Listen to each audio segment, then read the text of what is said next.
ಪರಿಸರ ಇಲಾಖೆಯವರ ಪರ್ಮಿಷನ್ ಕೊಟ್ಟರೆ ನಾಳೆನೇ ಮಹದಾಯಿ ಯೋಜನೆ ಜಾರಿ ಮಾಡ್ತೀವಿ ನೋಡ್ರಿ. ಇವತ್ತು ಮಹದಾಯಿ ಯೋಜನೆ ಏನಾದರೂ ಹಿನ್ನಡೆ ಆಗಿದ್ದರೆ ಅದು ಕಾಂಗ್ರೆಸ್ ಪಕ್ಷನೇ ಕಾರಣ. ಮೊಟ್ಟ ಮೊದಲು ಟ್ರಿಬ್ಯುನಲ್ ಹೋಗೋ ಅವಶ್ಯಕತೆ ಇರಲಿಲ್ಲ. ಮನಮೋಹನ್ ಸಿಂಗ್ ಅವರ ಕಾಲದಲ್ಲಿ ಟ್ರಿಬ್ಯುನಲ್ ಮಾಡಿದ್ದು ಕಾಂಗ್ರೆಸ್ ಪಕ್ಷ.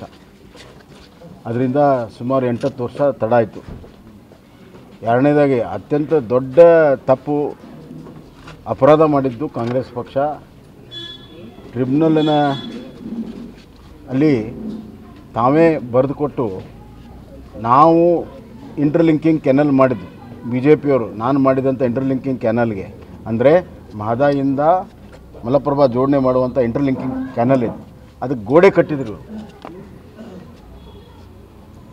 ನೀರಾವರಿ ಇತಿಹಾಸದಲ್ಲಿ ಯಾವುದಾದ್ರೂ ಒಂದು ಇಂಟರ್ಲಿಂಕಿಂಗ್ ಕೆನಲ್ಗೆ ಗೋಡೆ ಕಟ್ಟಿರುವಂಥ ಅಪಖ್ಯಾತಿ ಯಾರಿಗಾದ್ರೂ ಇದು ಕಾಂಗ್ರೆಸ್ ಪಕ್ಷ. ಗೋಡೆ ಕಟ್ಟಿದರು.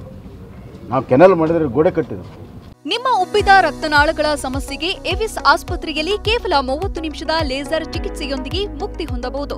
ಹೆಚ್ಚಿನ ವಿವರಗಳಿಗಾಗಿ ಸಂಪರ್ಕಿಸಿ 8088837000. ಆಮೇಲೆ ಗೋವಾ ಅವ್ರ ಸರ್ಕಾರ ಇದ್ದಾಗ ಸಂಪೂರ್ಣ ವಿರೋಧ ಮಾಡ್ಕೊಂಡು ಬಂದರು. ನಮ್ಮ ಸರ್ಕಾರ BJP ಸರ್ಕಾರ ಗೋವಾದಾಗಿದ್ದರೂ ಕೂಡ DPR ಅಪ್ರೂವ್ ಮಾಡಿದ್ದು BJP. ಇವ್ರಿಗೊಂದು DPR ಅಪ್ರೂವ್ ಮಾಡ್ಸೋಕ್ಕಾಗಿರಲಿಲ್ಲ. ಇವ್ರಿಗೆ 5 ವರ್ಷ ಅಧಿಕಾರದಾಗಿದ್ದು ಅವ್ರದ್ದೇ ಸರ್ಕಾರ UPA ಇದ್ದರು. ಗೋವಾದಲ್ಲಿ ಅವ್ರ ಸರ್ಕಾರ ಇದ್ದರೂ ಕೂಡ ಮಾಡೋಕ್ಕಾಗಿರಲಿಲ್ಲ. DPR ಅಪ್ರೂವ್ ಆಗಿದೆ. ಈಗ ಪರಿಸರ ಇಲಾಖೆಯಲ್ಲಿದೆ. ಪರಿಸರ ಇಲಾಖೆ ಅವ್ರು ಏನೇನು ಕ್ವೆರಿ ಕೇಳಿದ್ದಾರೆ ಅದಕ್ಕೆ ಸಂಪೂರ್ಣವಾಗಿ ಅವರು ಅದನ್ನು ಕೊಡಲಿ.